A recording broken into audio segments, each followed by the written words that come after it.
সবাই মোদের ভুলিয়া যাইবে, ও নবী আপনি মোদের ভুলবেন না।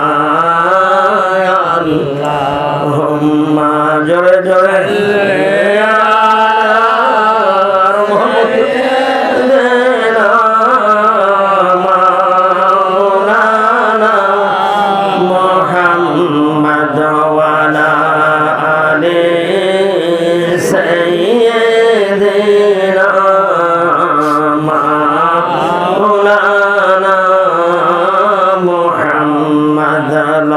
কোটি সালাম জানাই আমার দয়াল নবীর কদমে,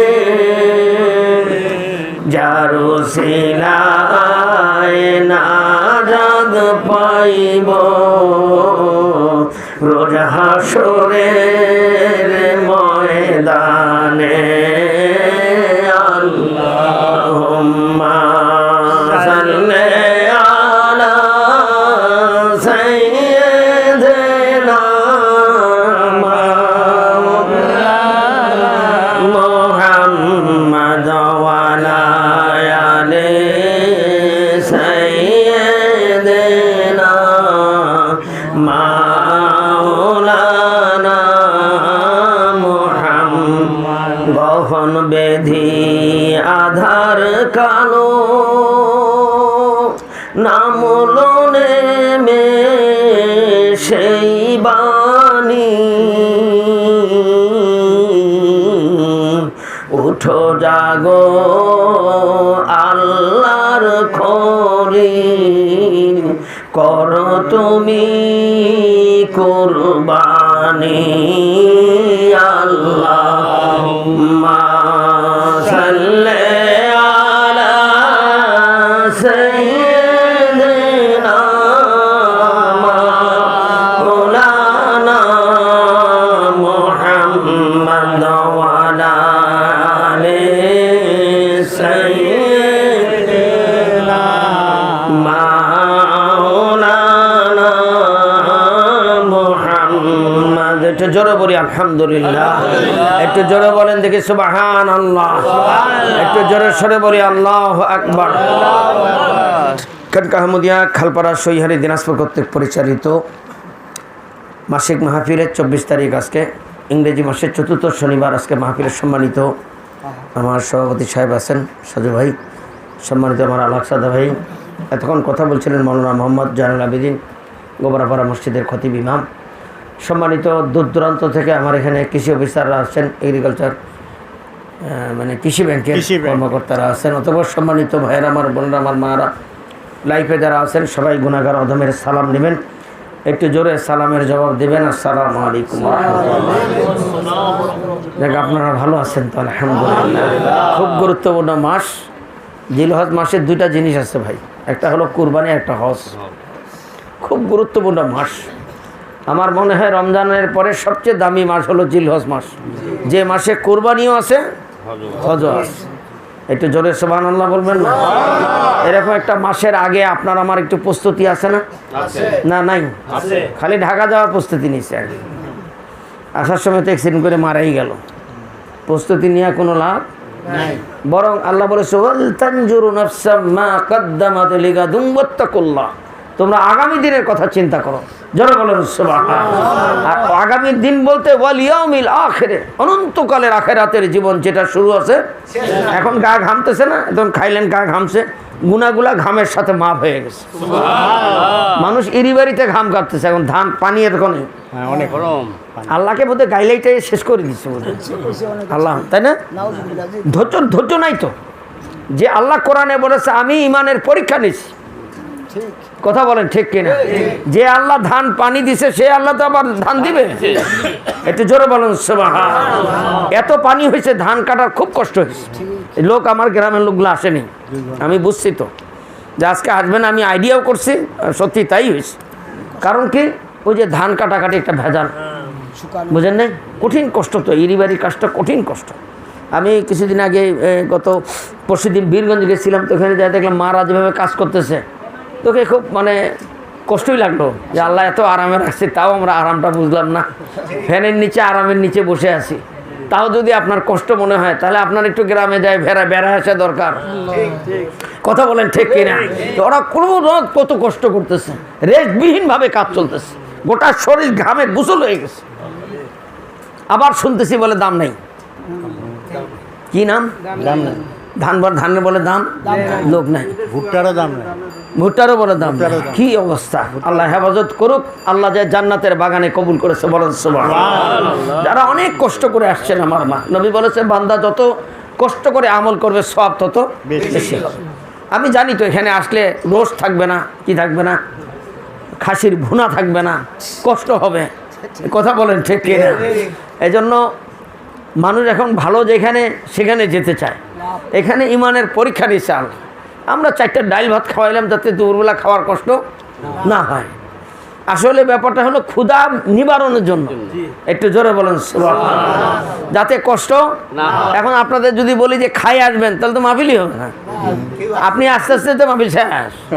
এই জন্য আমরা একটু ডাল ভাত খাওয়াই, মনে কিছু নেবেন না, যা খাবেন আলহামদুলিল্লাহ।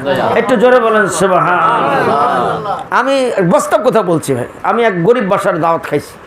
আমি ব্রয়লার মুরগি কিনে ব্রয়লার মুরগি খাইও না, মানে রুচি হয় না। আল্লাহ যেহেতু হালাল, খেতে তো হবে। কিন্তু এমন গরিব বাসায় গেছি যে ব্রয়লার মুরগি ছাড়া কিচ্ছু পাকায় নেই। এখন কি আমি বলবো ব্রয়লার খাই না? ওনাকে তো কষ্ট দেওয়া যাবে না। নিজের সাথে মোজাহাদা করলাম, পুরো 3 প্লেট ভাত ব্রয়লার মুরগি দিয়ে খাইলাম। চিন্তা করলাম যে আজকে কম খাইলেও বুঝতে পারবে যে আইনি, ফুল খাই নিলাম। আল্লাহ কইলাম আল্লাহ তোমার বান্দাকে খুশি করলাম, তুমি এবার আমার উপর একটু খুশি থাকিও আল্লাহ। মানুষকে খুশি করা কিন্তু মারাত্মক একটা কাজ। একটু জোরে বলেন সুবহানাল্লাহ। আর মানুষের মনটা এত ডিফিকাল্ট মন, মানুষের মন খুশি করা খুবই কঠিন কাজ। কথা বলেন ঠিক কিনা? আল্লাহ সুবহানাহু তাআলা আল্লাহ জাল্লা শানু মুমিনকে অনন্তকালের জান্নাত দিয়ে খুশি করাই দিবে আল্লাহ। আর এই খুশি পাওয়ার জন্য দুনিয়াতে একটু কষ্ট করতে হবে। এই কষ্টের জায়গা আল্লাহ বলেছে লাকাদ খালাকনাল ইনসানা ফি কাবাদ, আমি মানুষকে দুঃখ কষ্ট দিয়ে সৃষ্টি করেছি। এখানে সুখ হবে না মুমিনের। আজকে একজন মোবাইল করছে, 1 ঘন্টা 15 মিনিট কথা বলছে। বলেন আমার কাজ হচ্ছে না? বলেন তো কাজ। কালকে আমাকে খালি মোবাইল হুজুর কয়টার সময় লিঙ্ক দিব, আমার একটু সময় লাগবে। এত সময় লাগবে আমি কল্পনা করতে পারি না। আমার মুসা স্যার খালি আমাকে মোবাইল করতে আসে, ওয়েটিং ওয়েটিং ওয়েটিং। উনার গোটা মনের কথা বলল। আমি বললাম এখন কেমন লাগতেছে? কয় শান্তি পাইলাম, আপনাকে বললাম, আপনি ধৈর্য ধরে শুনলেন, মনে হচ্ছে অর্ধেক ভালো হয়ে গেলাম। আমি চিন্তা করলাম আজকে শেষ পর্যন্ত টয়লেট এমন চাপছে, মোবাইল নিয়ে একটা টয়লেটে যাইতে হইলো। এখন আমি যদি বলি টয়লেট, আবার বলবো যে হুজুর বিরক্ত হয়েছে বোধহয়, আমার কথা বোধহয় বিরক্ত হয়েছে। এই জন্য ধৈর্য ধরে 1 ঘন্টা 15 মিনিট কথা শুনছি। এর মধ্যে 4 বার বলছি ঠিক আছে ইনশাল্লাহ এগুলো হবে, আপনি টেনশন করিয়েন না। মানে আমি ক্লোজ করতেছি, উনি ক্লোজ করতেছে না। আমি তো বিপদে পড়ে গেলাম। 4 বার না 5 বার বললাম যে ভাই আমি দোয়া করতেছি, আপনি টেনশন করবেন না, ইনশাল্লাহ আল্লাহ রহম করুন, আজকে মাহফিল আছে, হ্যান ত্যান অনেক। ও আমার কথা শুনেই না। আমার কথা বুঝছেন তো? 1 ঘন্টা 15 মিনিট কথা বলছি, মানে মাথাটা নষ্ট হয়ে গেল। তখন মনে হলো যে আল্লাহ আমাকে অনেক ভালো রাখছেন।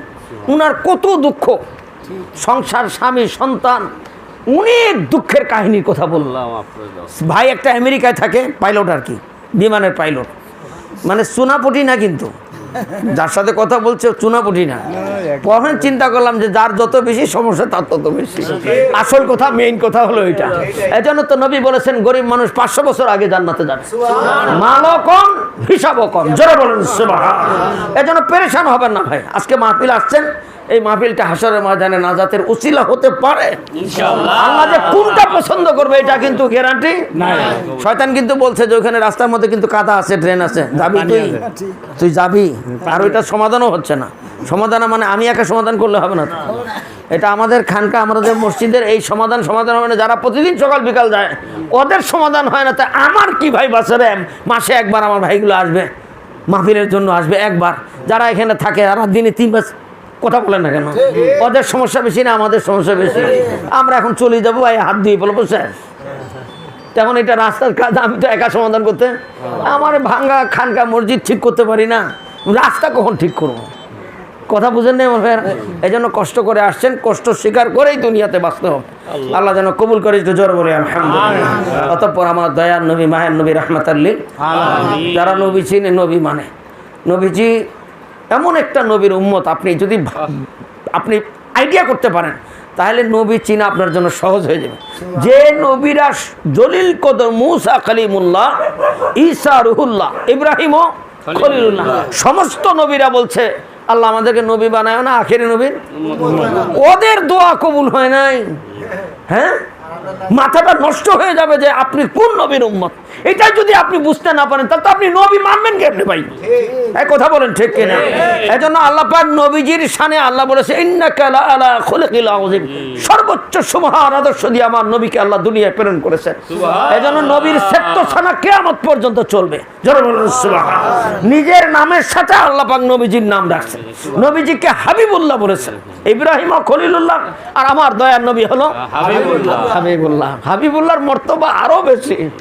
একটু জোরে সুবহানাল্লাহ বলেন। সেই নবী আমরা চাই কি চাই না? কলিজায় যদি ভালোবাসতে পারেন আমার দয়ার নবীকে, যদি মহব্বত থেকে থাকে, মা আল্লাহর কসম করে বললাম, জাহান্নামের আগুনের চেয়ে নবীর ইশক মহব্বতের আগুনের তেজ বেশি। একটু জোরে বলেন আল্লাহু আকবার। আসেন সেই নবীর শানে জবান খুলে মহব্বত করে দরুদ সালাম সাল্লাল্লাহু আলা মুহাম্মাদ সাল্লাল্লাহু আলাইহি ওয়াসাল্লাম সাল্লাল্লাহু আলা মুহাম্মাদ সাল্লাল্লাহু আলাইহি ওয়াসাল্লাম। কে বলে রে নবী নাই, নবী আছে মদিনায়, কে তোরা দেখতে যাবি চলো মদিনায়, সাল্লাল্লাহু আলা মুহাম্মাদ সাল্লাল্লাহু আলাইহি ওয়াসাল্লাম সাল্লাল্লাহু আলা মুহাম্মাদ সাল্লাল্লাহু আলাইহি ওয়াসাল্লাম। আল্লাহুম্মা সাল্লি আলা সাইয়্যিদিনা মুহাম্মাদ নাবিয়িনা শাফিয়ানা মাওলানা মুহাম্মাদ। আল্লাহুম্মা সাল্লি আলা সাইয়্যিদিনা মুহাম্মাদ নাবিয়িনা শাফিয়ানা মাওলানা মুহাম্মাদ। আকাশের ফেরেশতারা, আকাশের ফেরেশতারা কাতারে কাতারে খাড়া, রওজা পাকে পড়েন তারা সাল্লি আলা মুহাম্মাদ। আল্লাহুম্মা সাল্লি আলা সাইয়্যিদিনা মুহাম্মাদ নাবিয়িনা শাফিয়ানা মাওলানা মুহাম্মাদ। একটু জোরে বলি আলহামদুলিল্লাহ। আলহামদুলিল্লাহ। ওলিয়া উলিয়ার দেশ, পীর মাশায়েখের দেশ, ফকির দরবেশের দেশ, সোনার বাংলাদেশ। একটু জোরে বলি আলহামদুলিল্লাহ। আমার সম্মানিত ভাইয়ের, আমার মারা, এটা ওলিয়া উলিয়ার দেশ, এটা শাহজালাল বাবার দেশ। আল্লাহর ওলিরা ইসলাম আনছে, আমাদেরকে কলেমার দাওয়াত দিয়েছে। বলেন না সুবহানাল্লাহ। বাংলাদেশের 700-800 বছর আগে বাংলাদেশের সব মানুষ হিন্দু ছিল। আপনার কাছে আমার প্রশ্ন ভাই, 700-800 বছর আগে আপনাকে কলেমার দাওয়াত দিল কে? আওয়ামী লীগ? জন্ম হয়নি আওয়ামী লীগের। তাবলিগ জামাত জন্ম হয়নি, তাবলিগ জামাতের, জামাতে ইসলাম জন্ম হয়নি, বিএনপির জন্ম হয়নি। বিএনপি দাওয়াত দিছে? কওমি মাদ্রাসা জন্ম হয়নি রে ভাই, ওদের জন্ম হয় নাই। আল্লাহর ওলিরা বাংলাদেশে কলেমার দাওয়াত দিছে, বলেন সুবহানাল্লাহ। আল্লাহর ওলিরা দাওয়াত দিছে, এই জন্য বাংলাদেশকে ওলিয়া উলিয়ার দেশ বলা হয়। এটা পৃথিবী বাংলাদেশের যে কোনো পন্থীর লোক, হিন্দুরাও জানে যে এটা ওলিয়া উলিয়ার দেশ। জোরে বলেন সুবহানাল্লাহ। কথা বলেন ঠিক কিনা? তাহলে যারা আমাদের খানদানকে হিন্দু থেকে মুসলমান বানাইলো, ওরা নিয়ামত প্রাপ্ত বান্দা না? আপনি সূরা ফাতিহা পড়তেছেন না, কি পড়তেছেন আর কি আমল করতেছেন, বুঝতেছেন কি ভাই? ইহদিনাস সিরাতাল মুস্তাকিম সিরাতাল্লাযিনা পড়েন, অর্থ করেন, আল্লাহ আমাকে সহজ পথ, তাদের পথ দেখাও যারা নিয়ামত প্রাপ্ত। তিনাদেরকে নিয়ামত প্রাপ্ত মনে হয় না? কি মুশকিল, কথা বলেন ঠিক কিনা? আসেন সূরা নিসা আয়াত নাম্বার 69।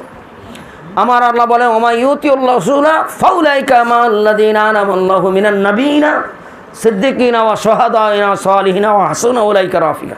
এখানে 4 শ্রেণীর ব্যক্তিকে আল্লাহ নিয়ামত প্রাপ্ত বলেছেন, নবীন, সিদ্দিকিন, শুহাদা, সালিহিন। সালিহিন বান্দা যারা, বাংলাদেশের মানুষ তাদেরকে পীর মাশায়েখ বলে। জোরে বলেন সুবহানাল্লাহ। তবে ভণ্ড পীর আছে, ভণ্ড পীর না থাকলে তো আসল পীর চিনা যাবে না। এই জন্য ভণ্ড লাগবে। কি লাগবে? ভণ্ড লাগবে তো ভাই, আর ভণ্ড হবেও। কথা বলেন ঠিক কিনা? সবাই যদি ভালো হয় তাহলে ভালো কোনটা চিনবেন? এই জন্য আল্লাহ পাক নবীজি ওফাতের পরে বলেছেন, আমার ওফাতের পরে 30 জন ভণ্ড নবী আসবে। কথা বুঝেন না? এই জন্য পৃথিবীর সব পীরকে ভণ্ড মনে করা, আসলের নকল হয়, নকলের কোনো দিন, এই কথাটা ভালো করে মনে রাখবেন, নকলের কোনো দিন, তার মানে পীররা যদি নকলই হইতো তাহলে এটার নকল বাইর হইতো না। আসল জিনিসের কি বের হয়? আর ওখানে কি লেখা থাকে? নকল হইতে সাবধান। হ্যাঁ, নকল হইতে সাবধান। এই জন্য সম্মানিত ভাইয়েরা, আমার হুজুর আল্লাহর ওলি ছিলেন, যখন দিনে দাওয়াত করতেন, দাওয়াতের কাজ, তখন দিনাজপুরে যেসব আলেম ছিল তখন আমার হুজুরকে ভণ্ড বলতো। কি বলতো? ওমা আল্লাহর কি কাম, হো মারা যাওয়ার পরে ওই হুজুররাই বলতেছে আল্লাহর ওলি ছিল। কেমন কথা ভাই? আগে বলছেন একরকম কথা, এখন বলতেছেন এটাকে কি বলে? এটা মুনাফিক বলে। সকালে একরকম, বিকালে। আমি আহ্বান করতে চাই, আমার হুজুর আল্লাহর ওলি ছিলেন, দিনাজপুর শহরের খানকার জমিনের সেই তো ইয়াকুব আলী সদ্দার রহমতুল্লাহ রুহ মুবারক, অতঃপর আমাদের মা বাবা খানদান, খাস করে আজকে আমার আকসাদ ভাই 7,000 টাকা দান করেছেন এই মাহফিলে। আমার নয়নের একটা সমস্যা ছিল, আল্লাহ সমাধান করে দিয়েছেন, আলহামদুলিল্লাহ। লাখ শুকরিয়া করি। বহুবার দোয়া হয়েছে, একটু দোয়াটা দেরি হলেও আল্লাহ কবুল করেছে। একটু জোরে সরে বলেন আলহামদুলিল্লাহ। এটা এতিমখানা টাকাটা আলাদা রাখেন, একটু জোরে বলেন আলহামদুলিল্লাহ। 200 টাকা করে দেন, দেন ভাই একটু তাড়াতাড়ি। একটু জোরে বলেন সুবহানাল্লাহ বলেন, সুবহানাল্লাহ। আরো জোরে বলেন আল্লাহু আকবার।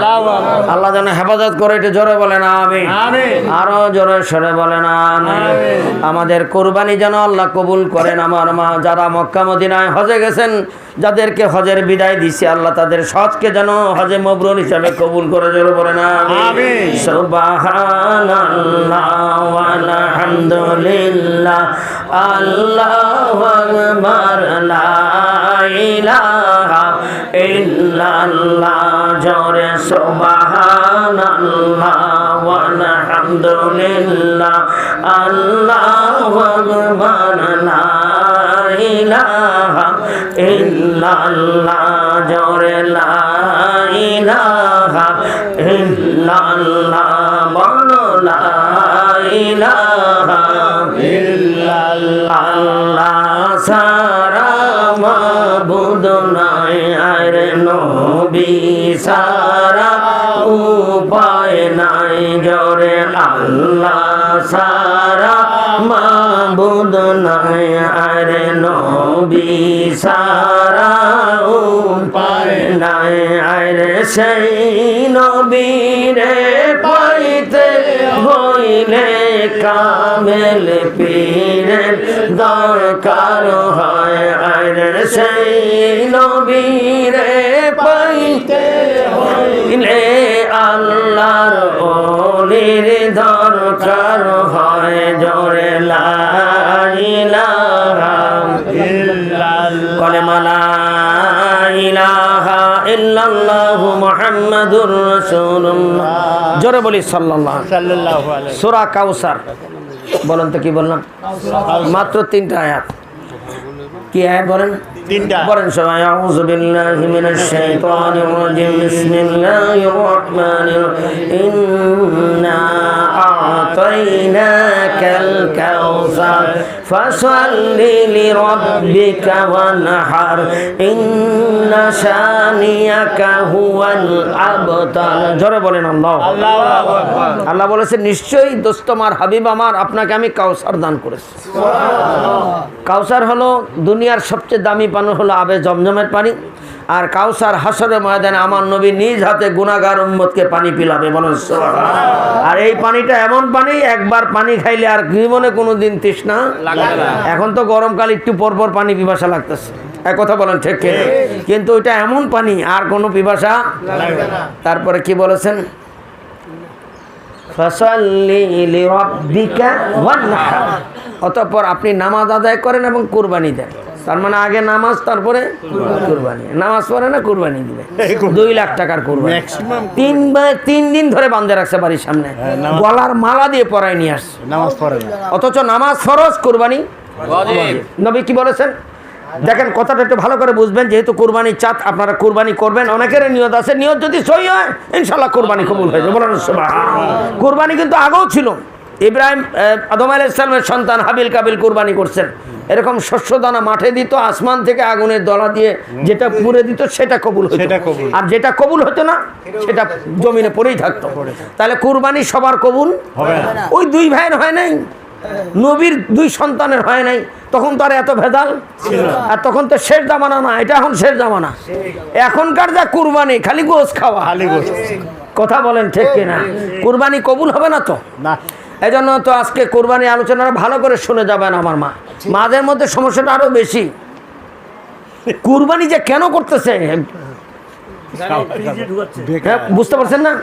ওই ভিজে বিক্রি হওয়া শুরু হয়ে গেছে, সাংঘাতিক ভাবে বিক্রি হচ্ছে। একটু জোরে নাউজুবিল্লাহ বলেন। আসেন সম্মানিত ভাইরা আমার মা। তারপরে আল্লাহ শেষ আয়াতে কি বলেছেন? ফাসাল্লি লিরাব্বিকা ওয়ানহার, ইন্না শানিয়াকা হুয়াল আবতার। নিশ্চয়ই আপনার সাথে যারা শত্রুতা, ওরা নির্বংশ। নবীর কি বংশ? বংশ নির্বংশ হবে কিয়ামত পর্যন্ত। কিয়ামত পর্যন্ত নবীর আহাল থাকবে। নবীর সাথে যারা শত্রুতা করবে ওরা কিয়ামত পর্যন্ত নির্বংশ থাকবে। জোরে বলেন আল্লাহু আকবার। সুতরাং নবীর দুশমন হওয়া যাবে না। আমরা নবীর পক্ষে থাকতে চাই। আমার নেতা নবী মুহাম্মদ রাসূলুল্লাহ, এই নবীর নেতার জায়গায় পৃথিবীর কোনো মানুষকে যদি কেউ নেতা মানে, ওর নামাজ কবুল হবে না, একদম কোনো ইবাদত কবুল হবে না। তাই সম্মানিত ভাইয়েরা, তা আল্লাহ বলেছেন আগে নামাজ, তারপরে কুরবানি। নামাজ ফরজ, কুরবানি ওয়াজিব। কবে? 10, 11, 12। কত বললাম? 10, 11, 12। এই 3 দিনের মধ্যে কারো যদি মালে নেশাব পরিমাণ অর্থ থাকে, মালে নেশাব মানে বলেন, মালে নেশাব বলতে কি বুঝেন? হ্যাঁ না, নেশাব বলেন 52.5 তোলা। হ্যাঁ গুড, 52.5 তোলা রূপা অথবা 7.5 ভরি সোনা অথবা ওই পরিমাণ সম্পদ কারো কাছে মজুদ থাকলে তাহলে তার উপরে কুরবানি করা। নবী কি বলেছেন? সামর্থ্য থাকার পরেও কেউ যদি কুরবানি না করে, সে যেন ঈদগাহ মাঠে না আসে। আর আমার নবী বলেছেন, ঈদগাহ মাঠে নিষেধ করেছেন যে তোমার ঈদগাহ মাঠে আসার দরকার নেই, যে তোমার যেহেতু সামর্থ্য আছে তুমি কুরবানি করবে না। এখন 10 তারিখের পরে 11 তারিখও সামর্থ্য হইতে পারে, 12 তারিখেও হতে পারে, কিন্তু ওই যে 10 তারিখ স্যার আর কুরবানি করে না। আর 11, 12 তারিখ কুরবানি করে কে যায়? যারা 3-4টা কুরবানি করে।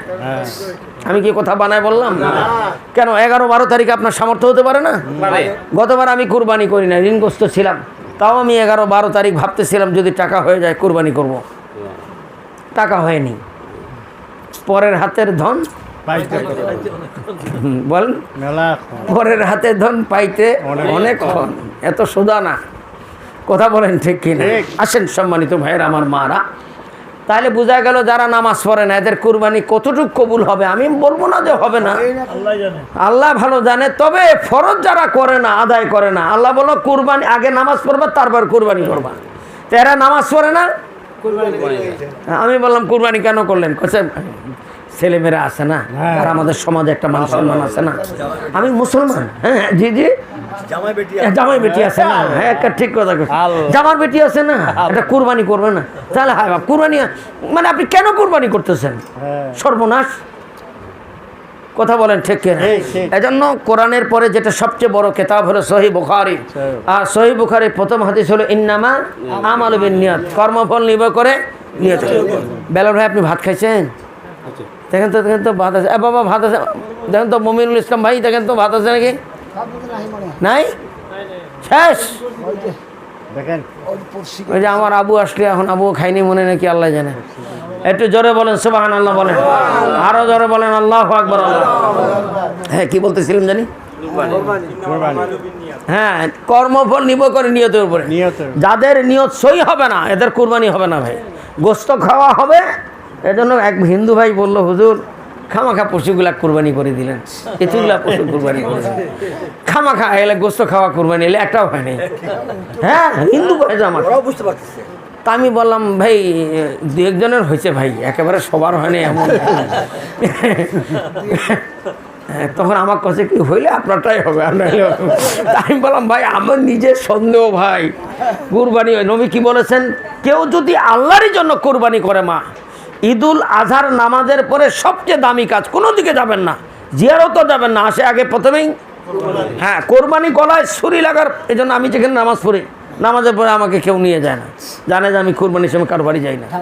আমি বললাম ভাই আমি যাবো না, এখন আমি যাই কুরবানি করবো, আপনি আমাকে টানিয়েন না। এখন অভ্যাস করে ফেলছি, ওরা আর টানে না। আসে ডাইরেক্ট পশু কুরবানি। নবী কি বলেছেন, পশুর রক্ত মাটিতে পড়ার আগে কুরবানি দাতার সব গুনাহ মাফ। ফজিলতটা মারাত্মক। আমার দয়ার নবী বিশ্ব নবী বলেছেন, পশুর গায়ে যত পরিমাণ লোম আছে অত পরিমাণ নেকি আল্লাহ দান করবেন। বলেন সুবহানাল্লাহ। নবীজির সাহাবী বলল, ইয়া রাসূলুল্লাহ আমি যদি ভেড়া কুরবানি করি? কি বললাম বলেন তো? তাহলে কি হবে? নবীজি বললেন, তুমি যদি ভেড়াও কুরবানি করো, ভেড়ার গায়ে যত পরিমাণ লোম অত পরিমাণ নেকি আল্লাহ দান করবে। ভেড়ার লোম সম্পর্কে আপনার ধারণা আছে তো? কয়টা হবে? চার পাঁচটা হবে। আরে গুণে শেষ হবে না, কতগুলো নেকি। তাহলে আপনার সামর্থ্য না থাকলেও কুরবানি দিবেন। হ্যাঁ, আপনার যদি সামর্থ্য নাও থাকে তাহলে ছোট একটা ছাগলের বয়স কিন্তু একেবারে কম দিছে, 6 মাস হলে আপনার কোরবানি হয়ে যাবে। এমনকি 6 মাসের কম বয়সের ছাগলও যদি হয়, দেখতে যদি 6 মাসের মতো হয়, তাও কোরবানি হবে। বলেন সুবহানাল্লাহ।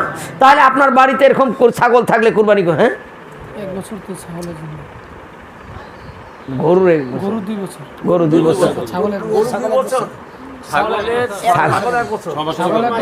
1 বছর আর যদি নাই সমস্যা, যদি 6 মাস হয়, হ্যাঁ, হ্যাঁ। কিন্তু 1 বছরের মতো লাগে। ও আচ্ছা আচ্ছা, হ্যাঁ। আর একটু কথাটার অ্যামেন্ডমেন্ট ভাই, আমার মারা বছরের ছাগলের বয়সটা হবে 1 বছর, কিন্তু কোনো ছাগলের যদি দেখতে 1 বছরের মতো মনে হয়, তাহলে ওই দিনেও কোরবানি হবে। এটা জোরে বলেন সুবহানাল্লাহ। আসেন সম্মানিত ভাইয়েরা, একজনকে জিজ্ঞাসা করলাম, ভাই আগে কোরবানিটা ঠিক হওয়া দরকার।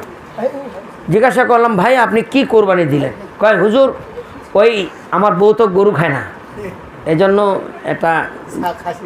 এটা খাসিও দেওয়া লাগলো আর কি। আমি বললাম কষ্ট পাইছেন খুব না? কছে এই যে কেন গরু খায় না, খামাখা টাকা খরচ করাইল। আমি কি বানাই বললাম? বলেন তো এই চিত্রটা আছে না সময়? যারা এরকম নিয়ত করে কোরবানি দেবে তাদের কি কোরবানি কবুল? তার মানে ও গোস্ত যদি গরু খাইতো তাহলে আর খাসি, তাহলে গরুও দিচ্ছে খাওয়ার জন্য। কথা বলেন ঠিক কিনা? আল্লাহ যেন হেফাজত করে, জোরে বলেন আমিন। আসেন সম্মানিত ভাইয়ের আমার মা, আমি বললাম ভাই আপনি না গরু কিনছেন, তো দাম জিজ্ঞাসা করতেছেন কেন? খালি দাম জিজ্ঞাসা করে, ভাই কত করে নিলেন, ভাই কত করে। আর ওই লোক তো অস্থির হয়ে গেছে বলতে বলতে, কত আর বলবে, যে দেখা পায় হ্যাঁ কত ভাই কত ভাই। এই জন্য আমি বললাম ভাই গরু কিনে যাওয়ার সময় না ওই পিঠের মধ্যে একটা স্পিকার লাগাই দিবেন, স্পিকারে খালি কিছুক্ষণ পর্ব পড়বে 65,000 কয় হাজার আর কতক্ষণ বলবে ভাই। তা আমি বললাম ভাই আপনি জিজ্ঞাসা কেন করতেছেন ভাই? না হুজুর ওই আমার যে হাটে কিনলাম ঠকে গেছি হুজুর। হ্যাঁ হ্যাঁ। তা আমি বললাম কি ঠকে গেলেন? কাছে ইস পানির দরে গেল, পানির দরে। তা আমি বললাম হো কেমন কথা, আপনি কুরবানি করবেন না? কাছে কুরবানি কথাটা কহতো ভাই। তা আমি বললাম তাহলে আবার লাভ লস কি ভাই? হ্যাঁ আমার কথা বুঝেন নাই? আবার অনেকে কুরবানি মাপা শুরু করছে, দেখেন ক্যালকুলেটর টিপতেছে, দাম কত, কষ্ট কত, লস হইলো কিনা। এগুলা কি কুরবানি? আপনাদের কি মনে হয় এগুলা কুরবানি? এই জন্য তো বান্দার আমল ততক্ষণ ভালো হবে না যতক্ষণ কাদ আফলাহা মান যাক্কাহা, যতক্ষণ অন্তর পরিষ্কার। আর যারা জিকির করে না, তো যেন নিয়ম ঠিক নাই, নীতি ঠিক নাই। জিকির করবেন, নবী বলেছেন কলব পরিষ্কার হয়ে যাবে, আপনার নিয়ত সই হয়ে যাবে। একটু জোরে বলেন সুবহানাল্লাহ। আল্লাহ যেন বোঝার তৌফিক দান করে, জোরে বলেন আমিন। আল্লাহ আল্লাহ পরিপূর্ণ লা ইলাহা ইল্লাহু আল্লাহ আল্লাহ আল্লাহু লা ইলাহা ইল্লাহু হাসবি রাব্বি জাল্লাল্লাহ মা ফি কলবি গায়রুল্লাহ আরে নূর মুহাম্মদ সাল্লাল্লাহু লা ইলাহা ইল্লাল্লাহ আরে নূর মুহাম্মদ সাল্লাল্লাহু লা ইলাহা ইল্লাল্লাহ বলো লা ইলাহা ইল্লাল্লাহ বলো লা ইলাহা ইল্লাল্লাহ কলেমা লা ইলাহা ইল্লাল্লাহ মুহাম্মাদুর রাসূলুল্লাহ। জোরে বলি সাল্লাল্লাহু আলাইহি। আল্লাহর এক বান্দি খুব বিপদে পড়ে গতকাল ঢাকায় চলে গেছেন উনি। তো আজকে কিন্তু গরুর গোস্ত খাসি গোস্ত একসাথে পাকায় খাওয়াইলাম। মানে খাসি আর গরু আলাদা আলাদা পাকায় তো ওরা যে সময়ও নাই। আমার কাছে হুজুর কি করব, আমি বললাম আব্বা দুইটা একসাথে দিয়ে জাল দেওয়া শুরু করো। একটু জোরে বলেন সুবহান। তো উনি একটা খাসি দিছিল, আপনাদের কাছে সবার কাছে দোয়া চাইছে ওনার জন্য বাড়ির সকল সমস্যা আল্লাহ সমাধান। একটু জোরে বলেন আমিন, একটু জোরে বলেন। আরেকটা খুব জরুরতম বিষয়, কোরবানি দিবেন। কোরবানিকে 3 ভাগ করতে বলেছে, ঠিক আকিকার গোস্ত যেমন হবে। আকিকার গোস্ত আর কোরবানির গোস্ত 3 ভাগ হবে। জোরে বলেন কয় ভাগ হবে? 1 ভাগ কে খাবে? কোরবানি দাতা খাবে। সারা বছর ধরে খান, ফ্রিজে রাখে খান। দেখেন কার মোবাইল বাজতেছে, দেখেন আর মোবাইল বাজতেছে, দেখেন নেট চালু করা আছে না? নেট চালু দেখেন তো, একটু জোরে বলেন আল্লাহু আকবার। আল্লাহু আকবার। কি বললাম বলেন দেখি? একবার নিজেরটা আপনি সারা বছর ধরে খান, সমস্যা নাই। ফ্রিজে রাখি খান, 2 ফ্রিজ রাখি খান, তা তো কোনো সমস্যা নেই। 2 নম্বর, আত্মীয় স্বজনের একটা ভাগ। একটু জোরে বলেন সুবহান। আত্মীয় স্বজনের মধ্যে যদি গরিব থাকে, কি থাকে, ওকে 2 ভাগ দিবেন। 2 ভাগ। মিসকিনের ভাগও পাবে, গরিবের ভাগ না আত্মীয়র ভাগও পাবে। আত্মীয়র ভাগও পাবে, মিসকিনের ভাগ। কিন্তু ওই গরিবটাকেই দেয় নেই, আর মিসকিন জানে যে কিছু দিতে পারবে না। ও তো দিচ্ছে কিছু পাওয়ার আশায়।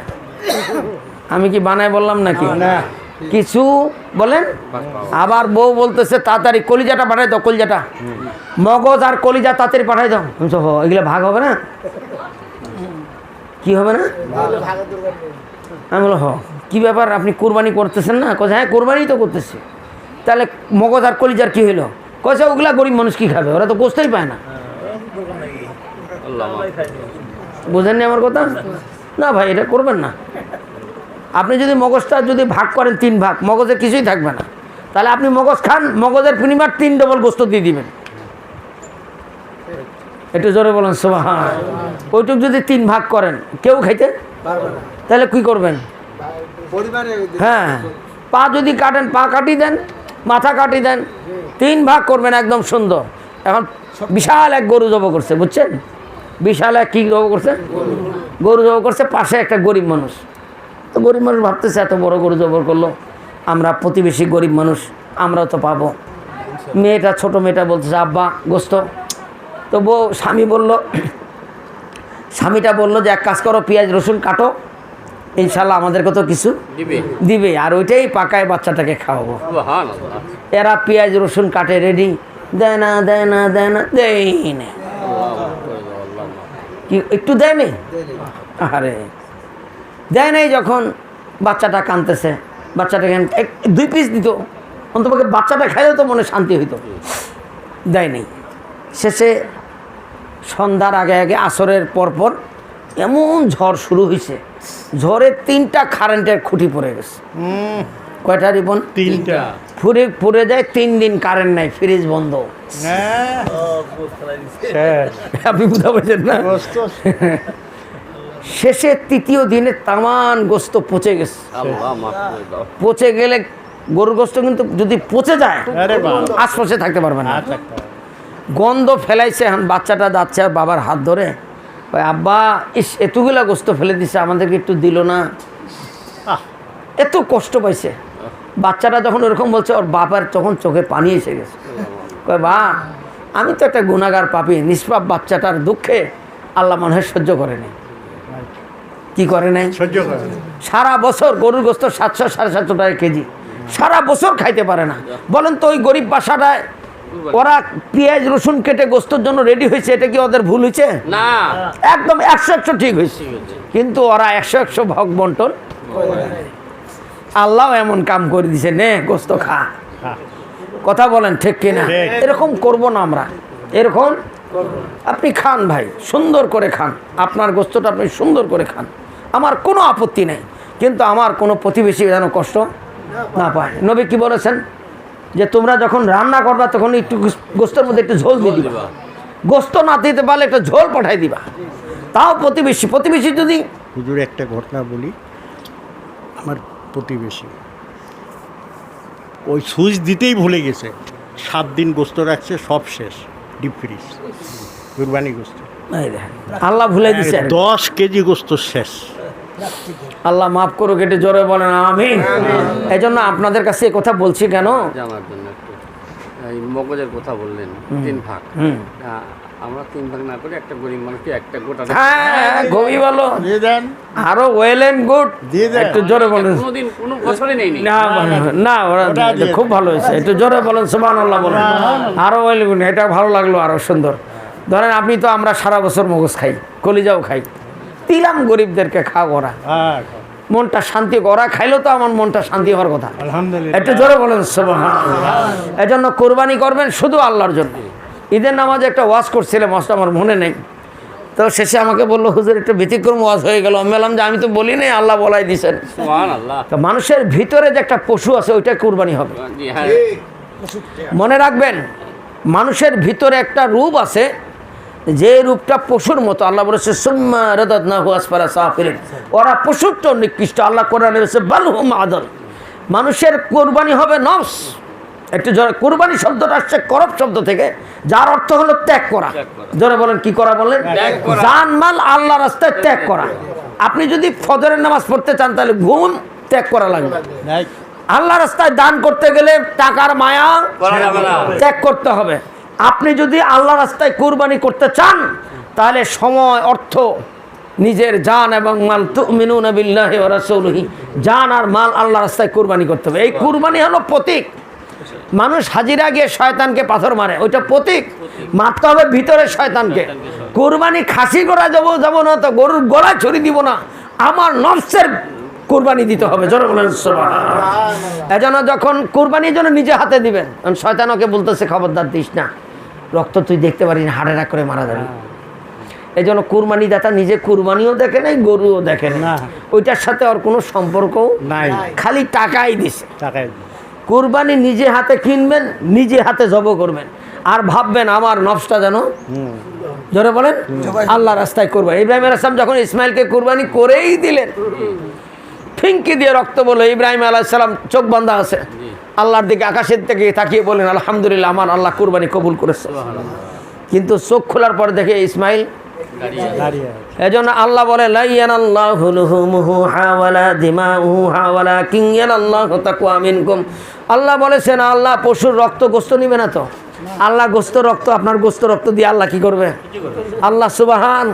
বান্দার কোনো ইবাদত কেন, বান্দার কোনো খাবার, কোনো আকাঙ্ক্ষা চাহিদা আল্লাহর নাই।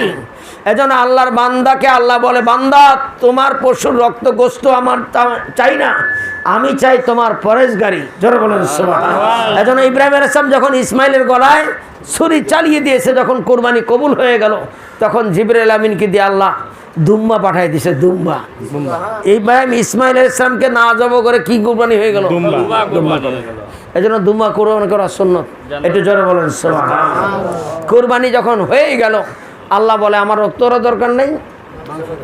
এই জন্য আপনার আমার নিয়ত যদি সই হয়, তাহলে আপনি কুরবানি করবেন, নিজ হাতে করবেন, মনে শান্তি পাবেন। এই জন্য কুরবানি করার আগে পশুকে আদর যত্ন করতে হয়, যাতে ওর সাথে ভালোবাসা। আমি তখন ছোট, মনে হয় 4 কি 3 পড়ি। আমাদের বাসায় একটা আরিয়া ছিল, তো আরিয়াটাকে আমরা খুব ভালোবাসতাম। স্কুলে যাওয়ার আগে চুমা টুমা দিয়ে যাইতাম, ওয়ফের চুমা খাওয়ার জন্য গলা আগায় দিত। পশু যে আদর বুঝে, একটু জোরে বলেন সুবহান। কিন্তু আমার কিছু শয়তান স্বামী তো আদরই বুঝে না। কি বুঝে না? পশুটা আদর বুঝলো, তুই বুঝবি কবে রে?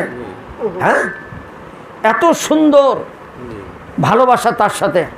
একদিন স্কুল থেকে আসার পরে আমার আম্মা হুজুর বলল, এই তো আরিয়াটা জব করবে রে তোর আব্বা। হ্যাঁ, মানে ওর সাথে যে এমন ভালোবাসা শুনিয়া তো আমাদের ভয় লাগে গেল। আম্মাকে বললাম, আম্মা আব্বাকে বলিও অন্য জিনিস কুরবানিতে এটা থাকুক, আমরা ওকে ভালোবাসি, মহব্বত করি। পরে কুরবানির নামাজ পড়ে আসে সবাই, আমরা ভরে কাঁদতেছি, আর ওইদিকে ও জব হচ্ছে। বাড়িতে সবাই, আমরা ছোট বোন বড় আপা যা ছিল সবাই কাঁদতেছে। মানে ভালোবাসাটা, ওই যে আমার ভিতরে যে মহব্বত, ওইটাকে কুরবানি। এই জন্য আল্লাহ ইব্রাহিম আলাইহিস সালামকে বলছে তোমার মহব্বতের জিনিস। তো ভিতরে যেন মহব্বত, আল্লাহর হুকুম ছাড়া কোনো মহব্বত না থাকে। বলকের বাদশা ইব্রাহিম বিন আদম যখন নিজের পেটে, যখন স্ত্রীর পেটে যখন সন্তান, 1-1.5 মাসের বাচ্চা সন্তান রেখে সমস্ত বাড়ি সংসার সব বুঝাই দিয়ে বলকের বাদশা ইব্রাহিম বিন আদম মক্কা মদিনা চলে গেল। সংসার বৈরাগী হয়ে গেল। কি হয়ে গেল? বিবি অনেক খোঁজাখুঁজির পরে যখন ছেলের বয়স 18 বছর যুবক, তখন সে জানতে পারলো যে মক্কা মদিনায় আছে। এই জন্য ছেলেকে নিয়ে সে স্বামীর তালাশে কোথায় গেছে? তোয়াব করার সময় করতে করতে করতে স্বামীকে চিনতে পারছে। স্ত্রী সামনে দাঁড়াইছে, এর মধ্যে কিন্তু 18 বছর চলে গেছে। কয় বছর? 18 বছর। স্বামী স্ত্রীর সাথে দেখা নাই, আর পেটের সন্তানকেও সে চেনে না, দেখে নেই। স্ত্রী সামনে দাঁড়িয়ে বলল, আমাকে চিনতে পেরেছেন? স্বামী তখন স্ত্রীর দিকে তাকায়, দেখলো যেটা আমার বিবাহিত স্ত্রী।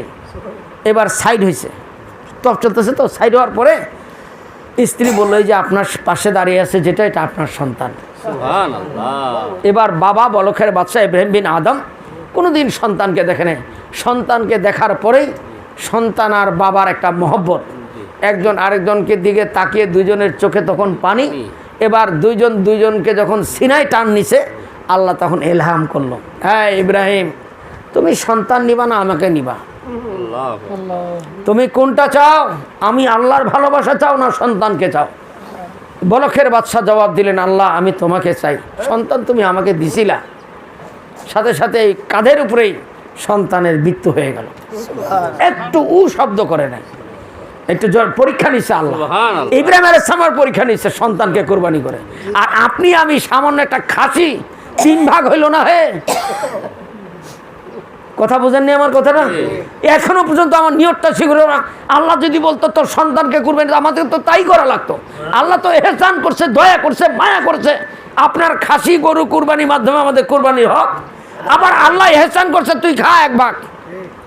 যদি বলতো আচ্ছা সদকার গোস্ত খাওয়া যায় না, আমার জানের বদলা ছেলে মেরে দিল, ছেলেমেয়েরা খাইতে পারবো? এটা এতিম মিসকিন খাবে, ওটা তো সবার জন্য। আল্লাহ যদি বলতো কুরবানি গোস্ত তোমার খাওয়া যাবে না, তাহলে তো খাওয়া বন্ধ করে দিতে হইতো। কিন্তু আল্লাহ ইহসান করছে, ও খাইতে বলে এখন তুই গোটায় খাবো ভাই? কথা বলেন না কেন ভাই? না, এটা তো সংশোধন হওয়া দরকার, মন পরিষ্কার হয়ে যাওয়া দরকার, একদম পরিষ্কার হয়ে দরকার। না হলে ওই কুরবানির পশু রক্ত মাটিতে পড়ার আগে গুনাহ মাফ হবে না, প্রত্যেক গায়ের লোমের পরিমাণ নেকিও। আল্লাহ যেন হেফাজত করে, জোরে বলেন আমি। ছেড়ে দে নৌকা মাঝি যাব মদিনা, ছেড়ে দে নৌকা মাঝি যাব মদিনাতে, কান্দে নবী উম্মতের মায়ায়, মদিনাতে কান্দে নবী উম্মতের মায়ায়, ছেড়ে দে নৌকা মাঝি যাব মদিনায়। ছেড়ে দে নৌকা মাঝি যাব মদিনা। আমার দয়ার নবীকে 2 জবের পুত্র বলা হয়েছে। কি জবের বললাম? 2 জবের। কেন?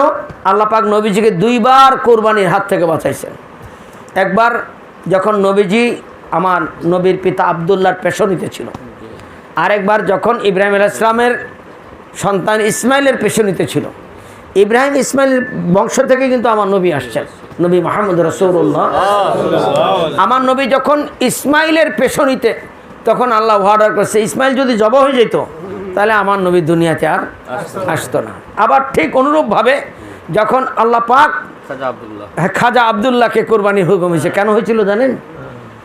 একদিন মক্কায় ঝড় হয়েছিল, এটা আপনাদের জানা দরকার। কী হয়েছিল বলেন তো?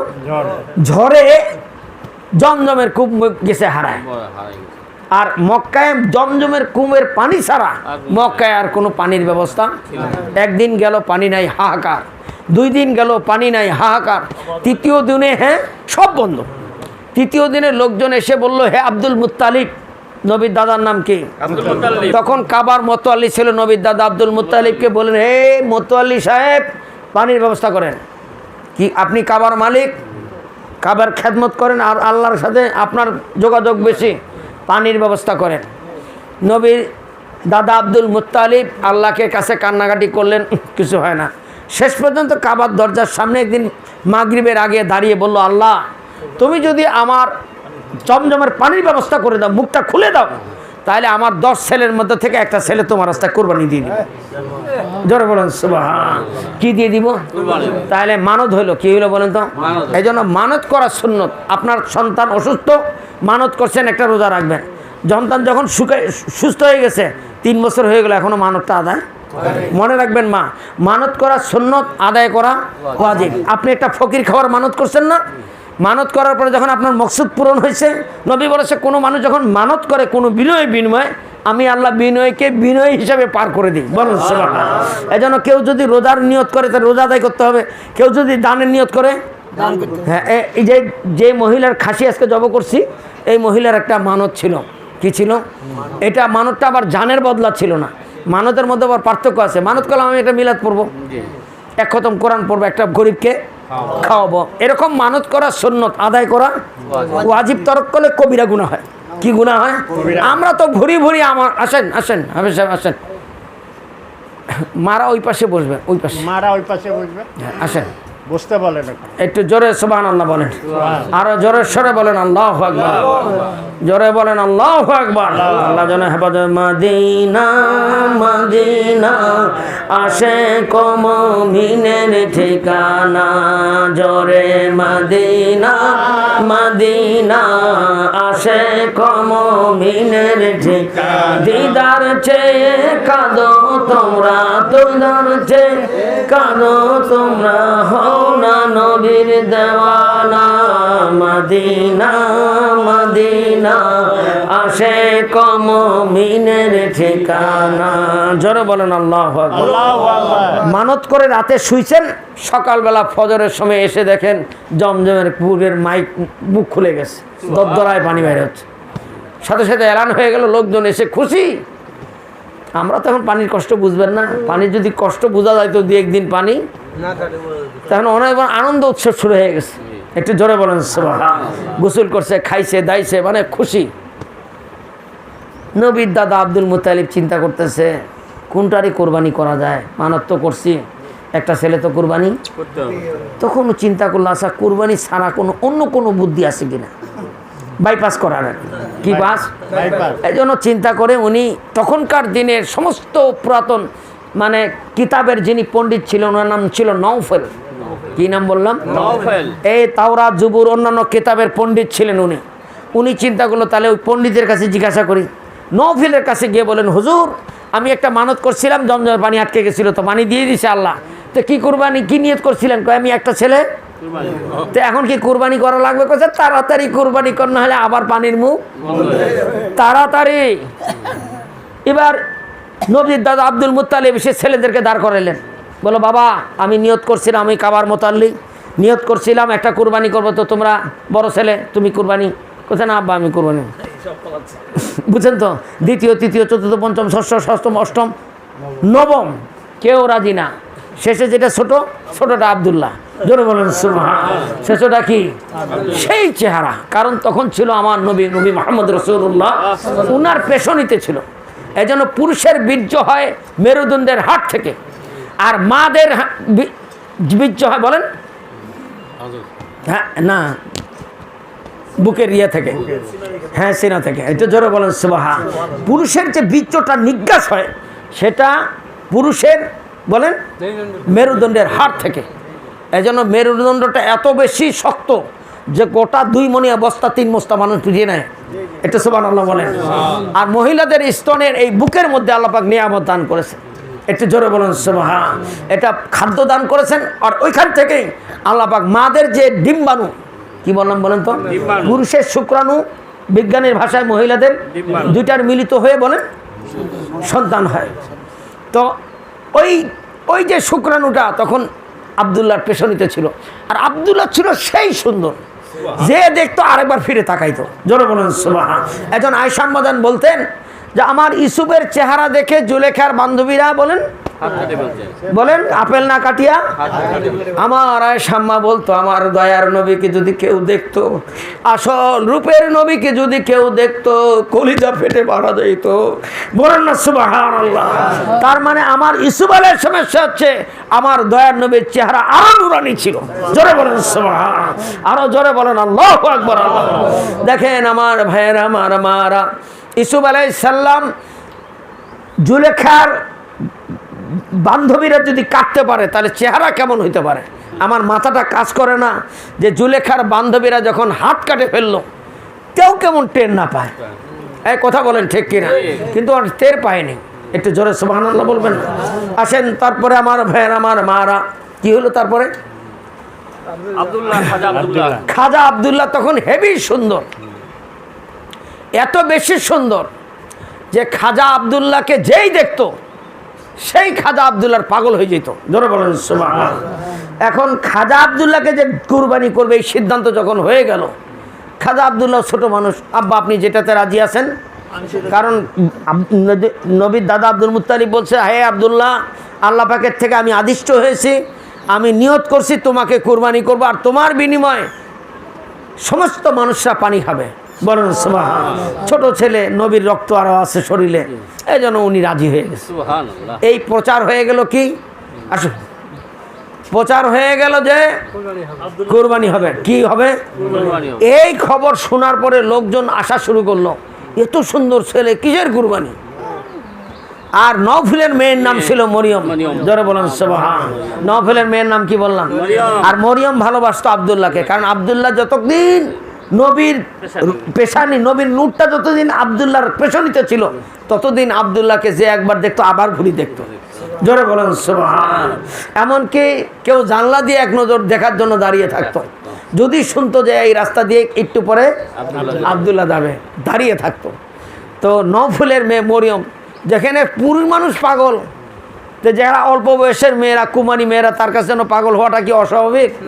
অতি স্বাভাবিক। তো নওফলের মেয়ে মরিয়ম পছন্দ করতো আব্দুল্লাহকে, এরকম সব মেয়েরাই পছন্দ করতো। কিন্তু নওফলের মেয়ে ছিল একটু পাগলি, এর পাগলি ছিল। এবার সমস্ত বান্ধবী নিয়ে আসছে, এসে কাবা ঘেরাও করছে, হ্যাঁ একটু ঘোষণাও দিছে। একটু জোরে বলেন সুবহান। কিসের আব্দুল্লাহকে কুরবানি কে করবে? বিনিময়ে আমরা অন্য ব্যবস্থা করেন, আমরা আব্দুল্লাহকে কুরবানি করতে, কিসের কুরবানি? এখন যেমন এই যে খালি একটু সুর উঠছে যে ডক্টর ইউনূস পদত্যাগ করবেন, তাতেই বৈষম্য ছাত্ররা ঘোষণা দিয়েছে আবার মাঠে নামিয়ে যাব। কি করে যাব? হ্যাঁ, গত রাতের ঘটনা এটা। একটু জোরে বলেন সুবহান।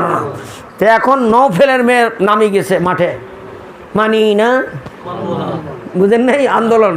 তাহলে আগেও আন্দোলন ছিল, কথা বলেন। তাহলে অন্যায়ের বিরুদ্ধে আন্দোলন করতে হবে, প্রয়োজনে করতে হবে। আপনি তসবিনে সুবহানাল্লাহ খানকায় বসে আল্লাহ আল্লাহ জিকির করলে হবে না, প্রয়োজনে প্রতিবাদ করতে হবে। একটু জোরে বলেন সুবহান। তো আমার সম্মানিত ভাইয়েরা, আমার মারা, মরিয়ম বহু লোকজন নিয়ে এসে কাবা ঘর ঘেরাও করে ঘোষণা দিয়ে দিল আব্দুল্লাহকে কোরবানি দেওয়া, আপনারা অন্য চিন্তা করেন, অন্য ব্যবস্থা করেন। তখন মিটিং বসলো, সিদ্ধান্ত হলো কি, তাহলে এক কাজ করেন, এক পাশে আবদুল্লাহ আর এক পাশে উট, তীর মারা শুরু করেন। যতক্ষণ উটের পিছনে তীর না লাগবে ততক্ষণ উটের সংখ্যা বাড়তেই থাকবে। আপনার তীর যতক্ষণ আবদুল্লাহর গায়ে, আবদুল্লাহর পরিবর্তে উটে না মারবে ততক্ষণ মারতে থাকেন। প্রথমে একটা উট দিল এক পাশে আবদুল্লাহ, তীর মারলো, গিয়ে তীর লাগছে আবদুল্লাহ, আবার 2 এম করে 99 হয়েছে। সুবহানাল্লাহ বলেন। এক পাশে আবদুল্লাহ আর এক পাশে কয়টা? 99টা। এখন নফলের মেয়ে মরিয়ম বলতেছে 100 কেন, যত লাগে ততই দিব, যত লাগে তত দিব, আমরা কোরবানি করতে দিব না, যত লাগে লাগুক। এই ঘোষণার পরে 100 বারের বার এবার তীর গিয়ে লাগছে উঠে। জোরে বলেন সুবহানাল্লাহ। কে বেঁচে গেল? আবদুল্লাহ বেঁচে গেল। এবার তাহলে এখন 100 উট কী করতে হবে? হ্যাঁ, এই তো বুঝে গেছেন। 100 উট কুরবানি করে সমস্ত আরবের লোকদের সবাইকে দাওয়াত করে খাওয়ানো হয়েছে। বিনিময়ে আবদুল্লাহ বেঁচে গেল, আমার নবী 2 জবের পুত্র। আল্লাহ বলে, দোস্ত আমার, হাবিব আমার, আপনাকে আমি 2 বার তরবারি হাত থেকে বাঁচাইছি। সেদিন যদি আব্দুল মুত্তালিব নবীর দাদা আবদুল্লাহকে জব করত তাহলে নবী দুনিয়াতে আসতো না। আবার ইব্রাহিম আলাইহিস সালাম যদি ইসমাইলকে কুরবানি করত তাহলেও আমার নবী দুনিয়াতে। আর এই ঘোষণা দিয়ে আল্লাহ বলে, দোস্ত আমার, হাবিব আমার, আপনার জীবনটাই কুরবানির জীবন। জোরে বলেন সুবহানাল্লাহ। ইসলাম হলো ত্যাগের ধর্ম।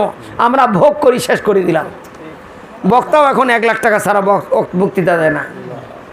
কয় লাখ টাকা? শুনেন নি আপনারা?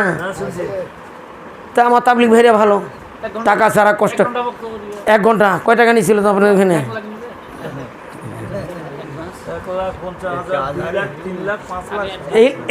এগুলা ত্যাগ। আপনাদের কি মনে হচ্ছে এগুলা ত্যাগ? এগুলা ইসলাম না। কি করবেন? মানুষের ইমান আমল নষ্ট হয়ে গেছে। যত টাকার ডিমান্ড বাড়ে তত লোকের সংখ্যা আরে হায় রে কপাল। তাহলে কি হলো? ইসলাম যেখানে আল্লাহ বলেছেন তোমরা জানমাল কোরবানি করবা, আল্লাহ রাস্তায় জানমাল কোরবানি, আর এখানে বাংলাদেশে কোরআন বিক্রি হচ্ছে। আল্লাহ কোরআনে কি বলেছে? তোমরা অল্প মূল্যে কোরআন বিক্রি করিও না। বিক্রি হয়েছে কি হয়নি এবার কথা বলেন? এই জন্য তো খানকা ভালো না।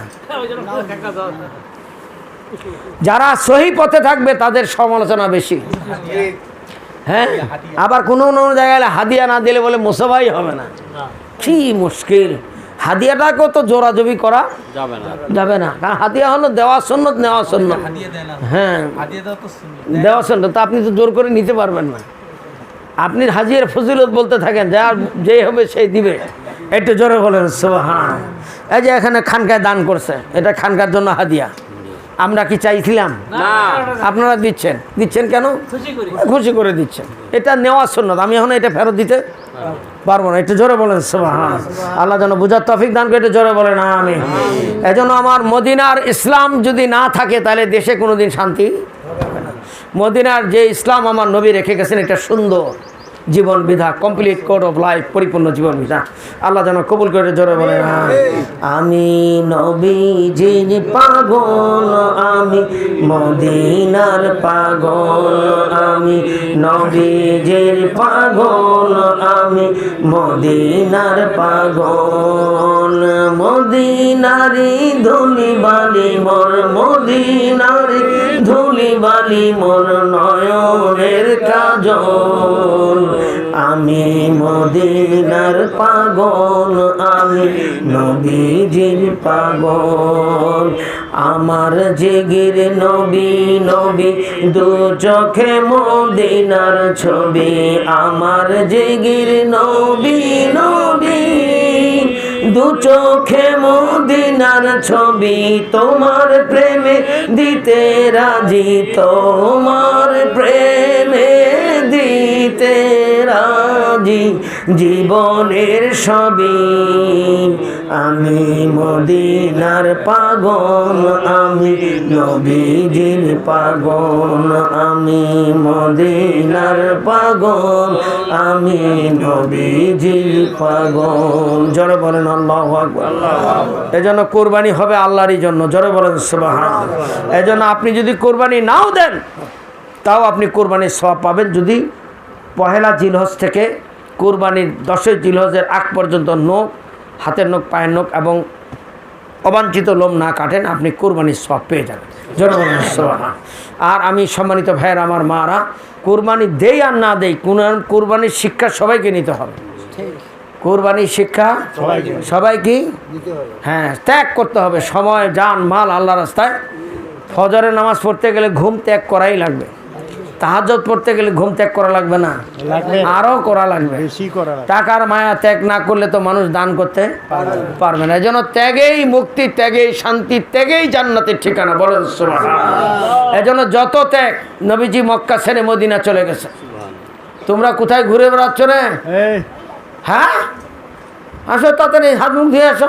তাড়াতাড়ি হ্যাঁ হ্যাঁ, একটু জোরে সুবহানাল্লাহ বলেন, একটু জোরে বলেন আল্লাহু আকবার। কথা শেষ, কি বলতেছিলাম জানি? ট্যাগ হ্যাঁ, ত্যাগ।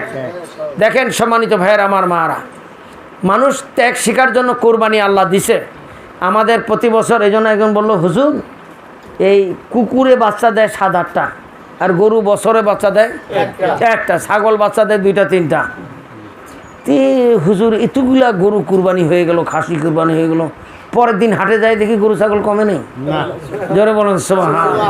আমি বললাম ওইটা বরকত, কুত্তার বাচ্চা তো হারাম, ওইটাতে বরকত নাই। দিছে 8টা, রাস্তাঘাটে মরিষা। কথা বলেন ঠিক কিনা? এই জন্য ছাগল 1-2টা বাচ্চা দেয়, কুত্তা বাচ্চা দেয় 8টা পর্যন্ত। যদি এত বরকত আল্লাহ দিত তাহলে কুত্তার জ্বালায় আর বাড়ি থেকে, কথা বলেন ঠিক কিনা? আর গরু বাচ্চা দেয় বছরে একটা, ছাগল বাচ্চা দেয় 2-3টা, তাও আবার হায়াত মৌতের কোনো গ্যারান্টি নাই।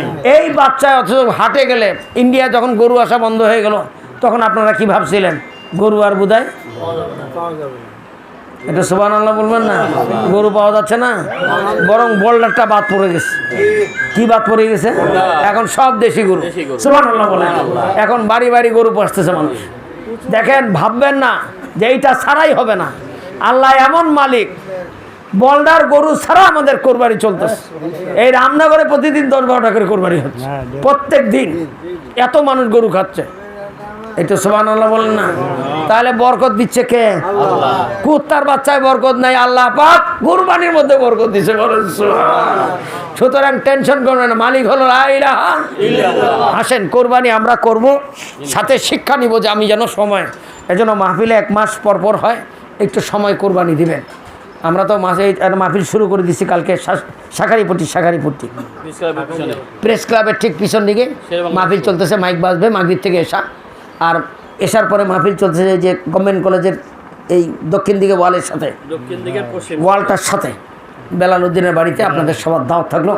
মাহফিল এসার পর থেকে শুরু 10:30টা, এটা আর কি। আর ওটা মাগরিব থেকে এসা, অল্প সময়। আপনাদের দাওয়াত থাকলো, কিছু সময় আল্লাহ রাস্তায় কোরবানি করেন। একটু জোরে বলেন সুবহানাল্লাহ।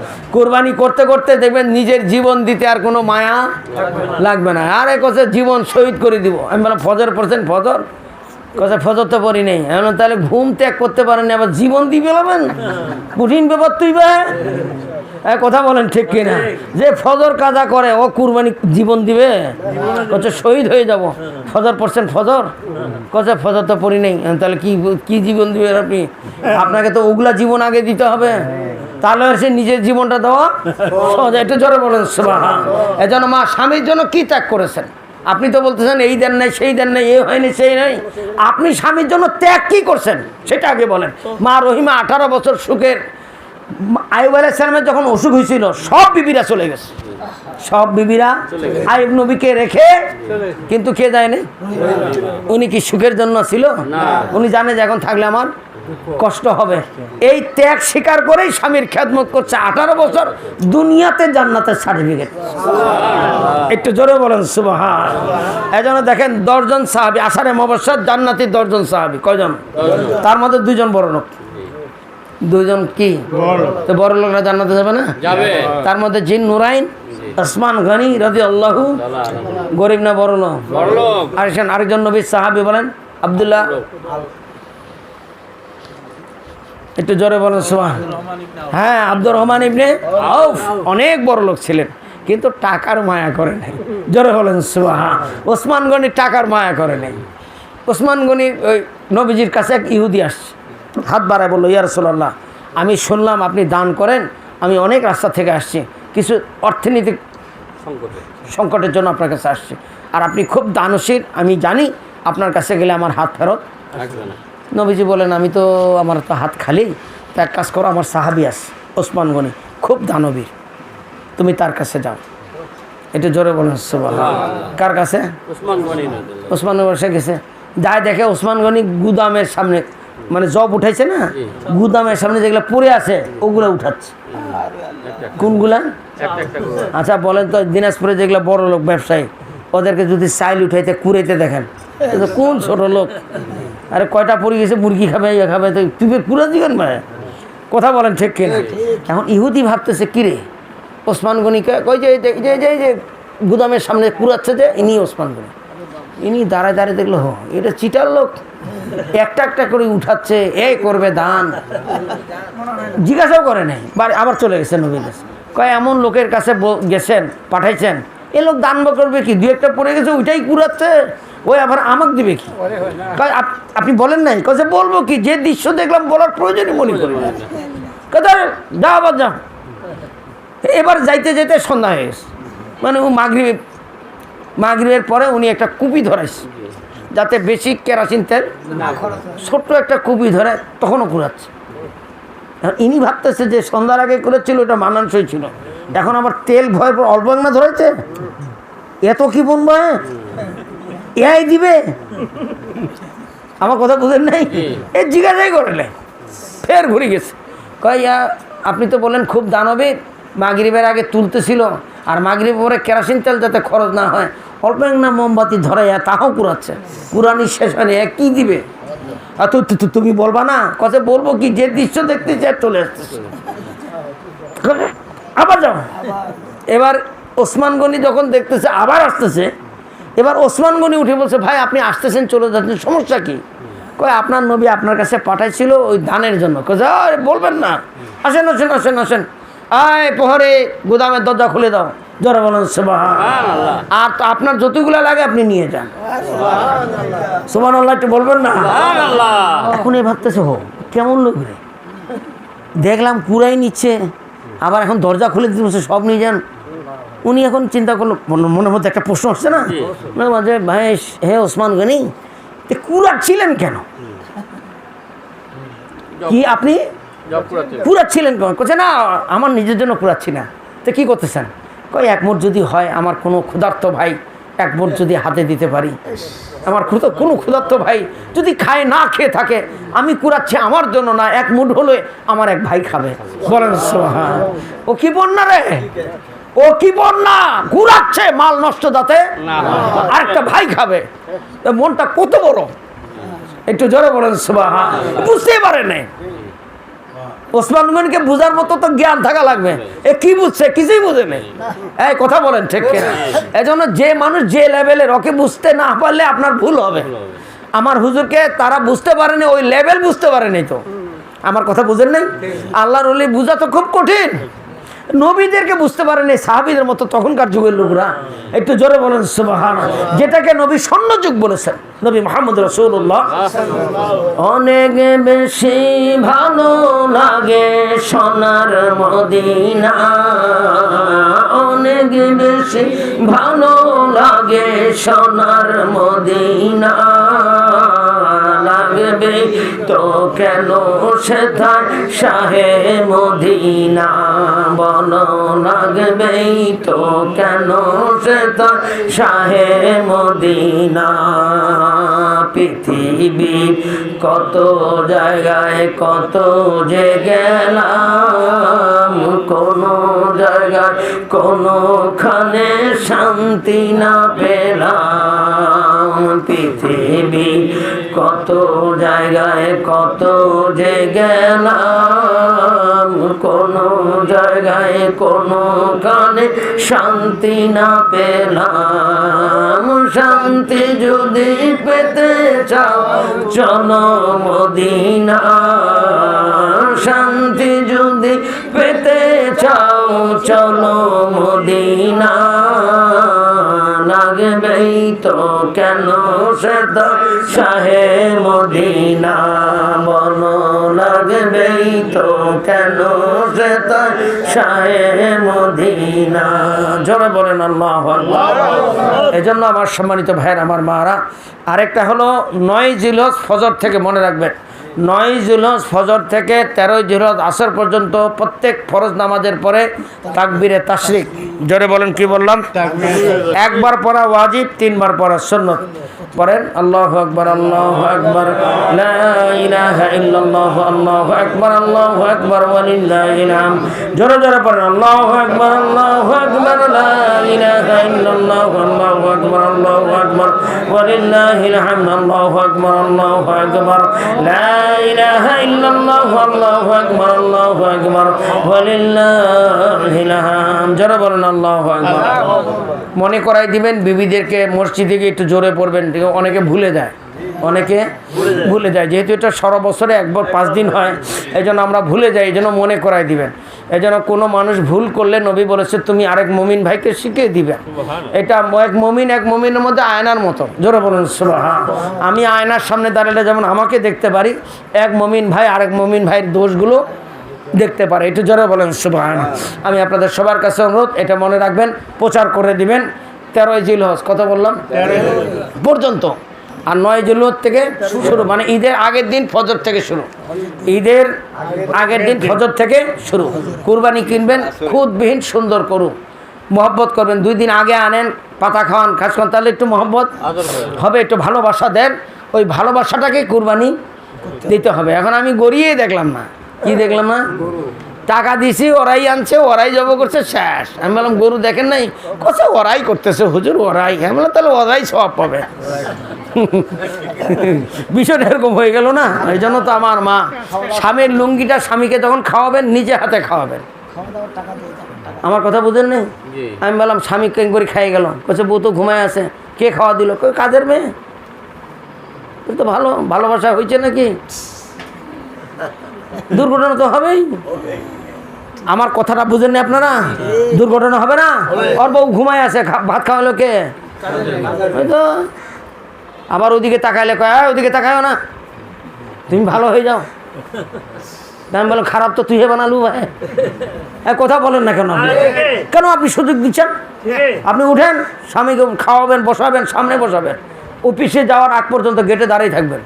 আমার খাদিজা আম্মা জান বলতেন, আমি নবী ততক্ষণ দাঁড়িয়ে থাকতাম, আমার নবীকে যতক্ষণ দেখা যেত। বলেন যখন নবীজিকে আর দেখা যেত না, তখন আয়েশা আম্মা, খাদিজা আম্মা দরজা বন্ধ করে কাজ করতেন। একটু জোরে বলেন সুবহান। খাদিজা আম্মাদের মতো বড় লোক হলে পুষতই না। হ্যাঁ, বয়স যদি এরকম বড় হয়, চেংড়া মানুষ, বুঝছেন? খাদিজা আমার বয়স 40 বছর, নবীর বয়স 25 বছর না? সেরকম আমাদের বউ যদি বড় হয় আর টাকাওয়ালা হয়, কথা শুনবে?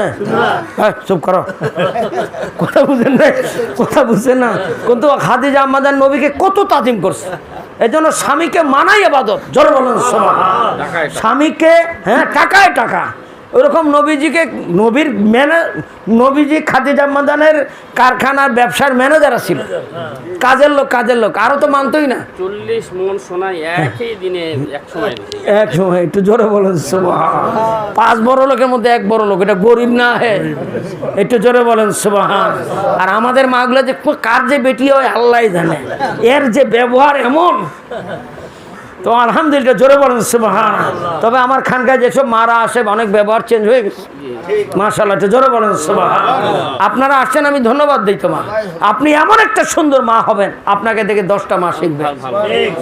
আর আসলেই সবাই হেদায়েত হবে এমন না, 2-1 ব্যতিক্রম। নূহ আলাইহিস সালাম, লূত আলাইহিস সালামের বিবি হেদায়েত হয় নাই? একটু জোরে বলেন সুবহানাল্লাহ। হেদায়েত কিন্তু মানুষের হাতে নাই, কোনো পীর সাহেবের হাতে নাই, কোনো আমিরের হাতেও নাই। আল্লাহ পাক নবীজিকে বলেছে, দোস্ত আমার হাবি, আপনার খালি দাওয়াত দেন, আমি আল্লাহ হেদায়েতের মালিক। আপনি ভাবতেছেন যে উনার গলা সুর ভালো, মেলা লোক হবে, হেদায়েত দিবে না? ভাই হবে না। মেলা লোক দেখি পাগল হওয়া যাবে না। এমন মাহফিল হবে, পুরো মাহফিল হয়ে লাখ লাখ লোক, একটা লোক হেদায়েত হয় নাই। আবার 5টা লোক নিয়ে, আমার তাবলীগ ভাইরা 2-3টা লোক নিয়ে দাওয়াতের কাজ করে, ওর মধ্যে থেকে দেন 1-2টা করে নকল নামাজি। একটু জোরে বলেন সুবহান। আল্লাহ আল্লাহ। এই জন্য সম্পূর্ণভাবে আমরা আল্লাহর উপর ভরসা করি, আল্লাহ আমাদেরকে যেন হেদায়েত দান করে। হেদায়েত একটা অন্য জিনিস, খালি 2 রাকাত নামাজ পড়লে হেদায়েত হয় না। বোকা রে বোকা, হেদায়েতটা বিশাল বড় জিনিস, এটা এক কথায় 2 কথায় শেষ করা আল্লাহ যেন হেফাজত করতে জোরে বলে না।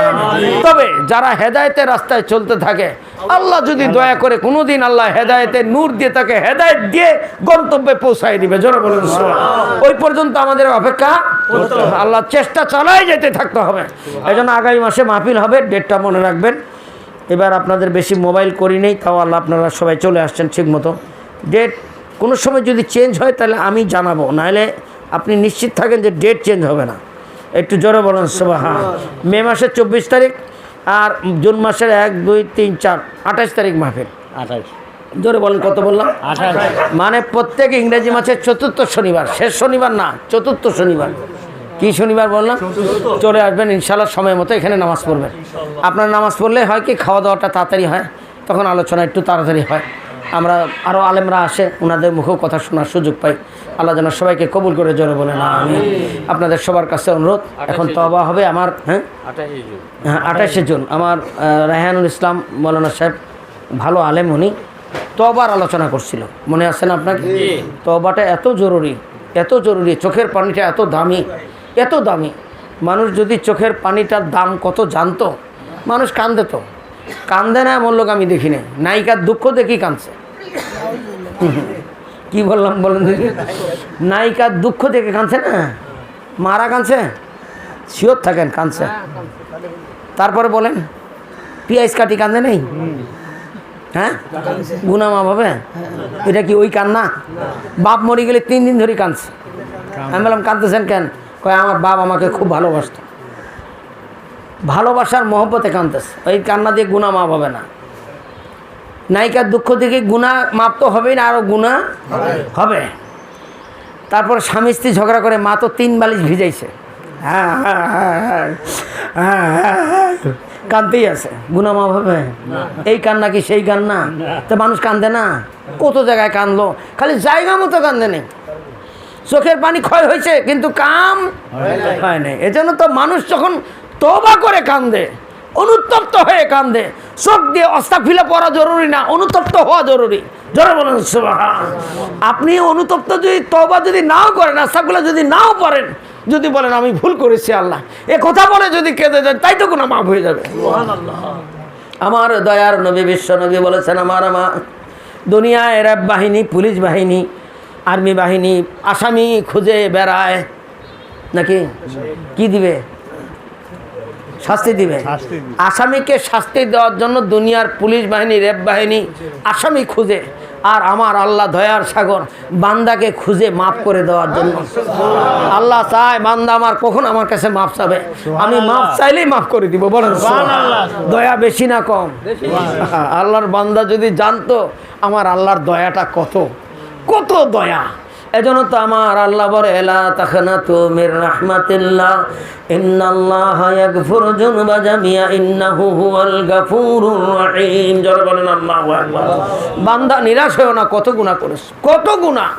আমার হুজুর বলতেন, সাহারা মরুভূমির চেয়েও যদি গুনাহ বেশি হয়, সাগরের ফেনার চেয়েও যদি গুনাহ বেশি হয়, আকাশের তারকারাজির চেয়েও যদি গুনাহ বেশি হয়, আল্লাহ বলে বান্দা তোর রহমত ওই তারকার চেয়ে, সাহারা মরুভূমির বালুকণার চেয়ে, সাগরের ফেনার চেয়ে আমি আল্লাহর রহমত বেশি। বড় এজন্য বান্দার গুনাহ বড় না, আল্লাহর রহমত বড়।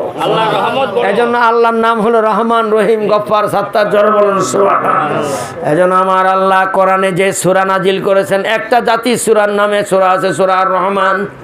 সূরা আর রহমান, আর রহমানু আল্লামাল কুরআন খালাকাল ইনসানা আল্লামাহুল বায়ান। জোরে বলেন আল্লাহু আকবার।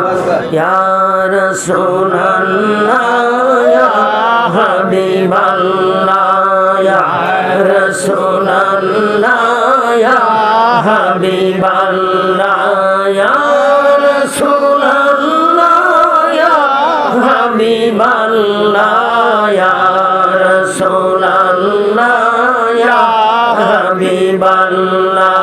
তুমি জীবন, তুমি মরণ, আধার ঘরে আপন, তুমি জীবন, তুমি মরণ, আধার ঘরে তুমি আপন, তুমি মোদের পারের তরি, তুমি মোদের পারের তরি, তুমি নিধনে তরানেওয়ালা, ইয়া রাসূলুল্লাহ ইয়া হাবিবাল্লাহ, ইয়া রাসূলুল্লাহ ইয়া হাবিবাল্লাহ, তুমি মোদের আশার আলো, তাই তো তোমায় বাসি ভালো, তুমি মোদের আশার আলো, তাই তো তোমায় বাসি ভালো, হৃদয়ে নামে ফুলদানিতে, হৃদয়ে নামে ফুলদানিতে গেথে রেখেছি প্রেমের মালা, ইয়া রাসূলুল্লাহ ইয়া হাবিবাল্লাহ, ইয়া রাসূলুল্লাহ ইয়া হাবিবাল্লাহ, ইয়া রাসূলুল্লাহ ইয়া হাবিবাল্লাহ, দেখেছি হাদিসে দেখলে নবী আপনাকে, জীবনের গুনাহ ঝরিয়া পড়ে, দয়া দে করিয়া দিয়ের গদিদার, দয়া দে করিয়া দিয়ের গদিদার, ইয়া রাসূলুল্লাহ ইয়া হাবিবাল্লাহ, ইয়া রাসূলুল্লাহ ইয়া হাবিবাল্লাহ, আমার মরণের নিদানে কালে, আমার মুক্তির নিদান কালে, আসিবেন নবী গো আমার শিয়রে, নয়ন ভরে দেখিব আপনারে, নয়ন ভরে দেখিব আপনাকে, ইয়া রাসূলুল্লাহ ইয়া হাবিবাল্লাহ, ইয়া রাসূলুল্লাহ ইয়া হাবিবাল্লাহ, ইয়া রাসূলুল্লাহ ইয়া হাবিবাল্লাহ, গোসল করাইয়া কাপড় পরাইয়া,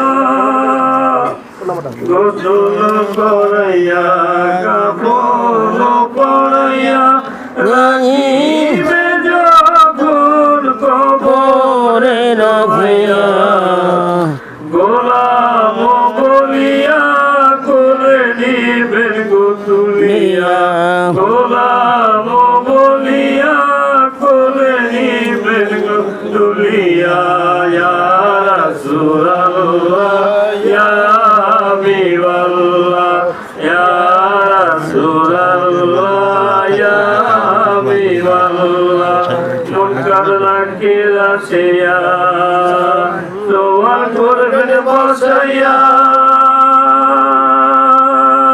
মুনকার নাকির আসিয়া সোয়াল করবেন বসাইয়া, দিয়ের গো নবীজি পর্দা উঠাইয়া, সালাম করিব করম ধরিয়া, সালাম করিব করম ধরিয়া, ইয়া রাসূলুল্লাহ ইয়া হাবিবাল্লাহ, ইয়া রাসূলুল্লাহ ইয়া হাবিবাল্লাহ, মাতা পিতা জাহাদের অন্ধকার কবরে, আমার জাকেরান ভাই বোন যারা অন্ধকার কবরে দেখিয়ে গরবিধি মায়ারি নজরে দয়া যে করিয়া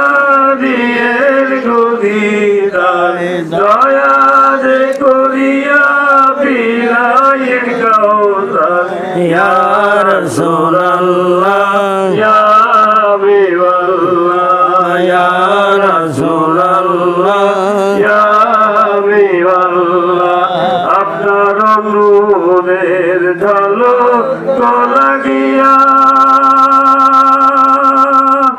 অন্ধকার কবরে আধার যাবে গো চলিয়া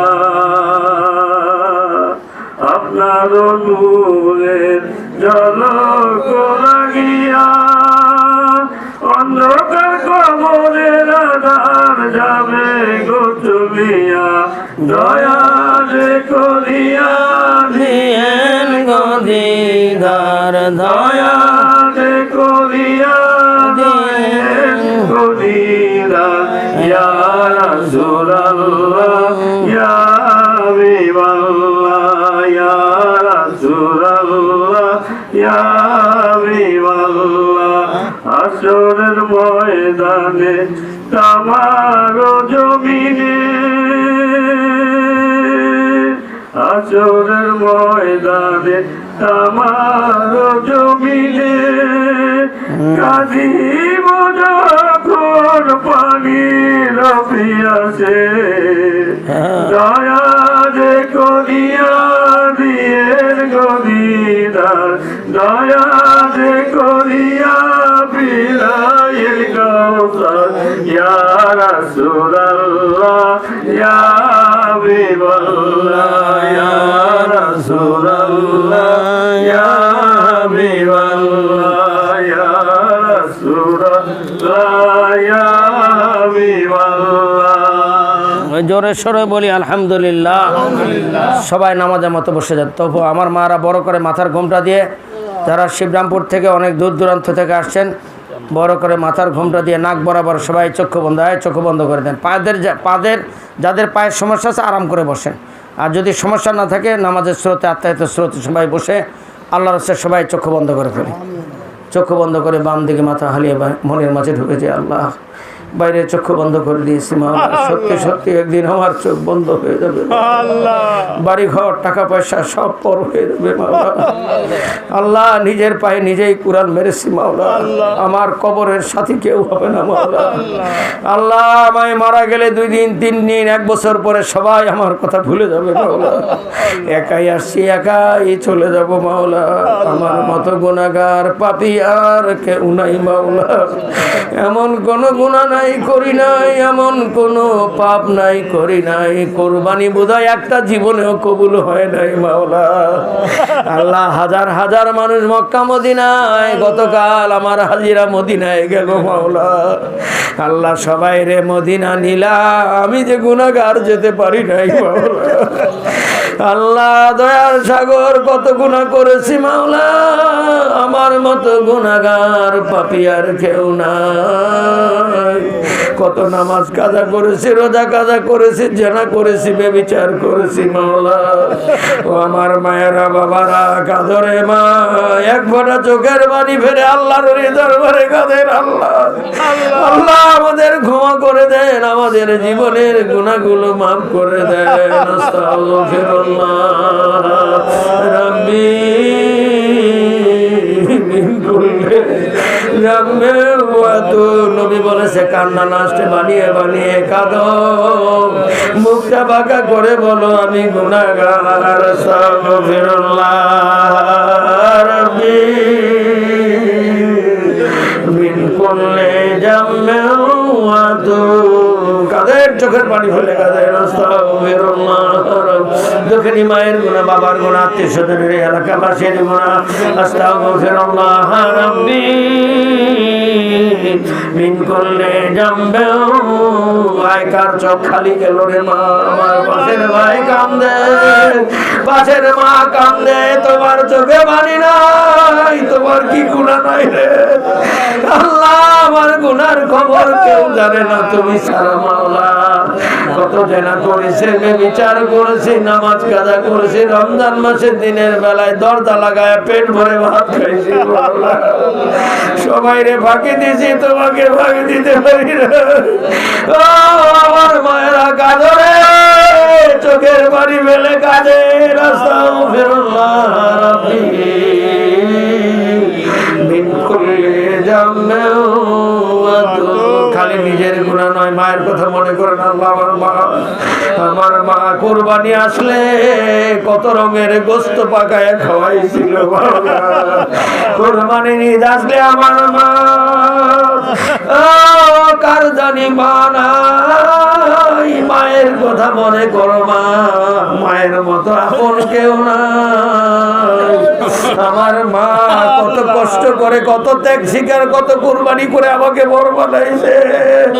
সেই মায়ের জন্য কাঁদে, সেই বাবার জন্য কাঁদে। আল্লাহ, আমার দুঃখিনী মা বাবার গুনাহ মাফ করে দেন। আস্তাগফিরুল্লাহ রাব্বি। আল্লাহ, কার জানি বিবি নাই, কার জানি স্বামী নাই, সন্তান নাই মাওলা। আল্লাহ, খানকা মুদিয়ার আছে কি আমার সাইফুল ইসলাম ডিসি ফুলের গুনাহ মাফ করে দেন। আমার লাইলা পাঁচ 14 গোষ্ঠী খানদান, আমার সাধু ভাইয়ের 14 গোষ্ঠী খানদান। আল্লাহ, আমার বেবি আবার 14 গোষ্ঠী খানদানকে আমার শরীর বাবা আল্লাহ সবার জীবনের গুনাহ মাফ করে দেন। আস্তাগফিরুল্লাহ রাব্বি মিন কুল্লি জামবিন ওয়া তুব ইলাইহি। কার চোখে পানি নাই রে মা? মায়ের জন্য কাঁদো, মায়ের মতো আপন কেউ নাই। মায়ের পেটে ছিলাম,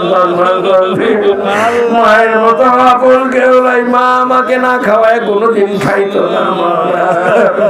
আমার বাবা মাথার ঘাম পায়ে ফেলে কামাই করে খাওয়াইছে মাওলা। সেই মায়ের জন্য, বাবার জন্য কাঁদো।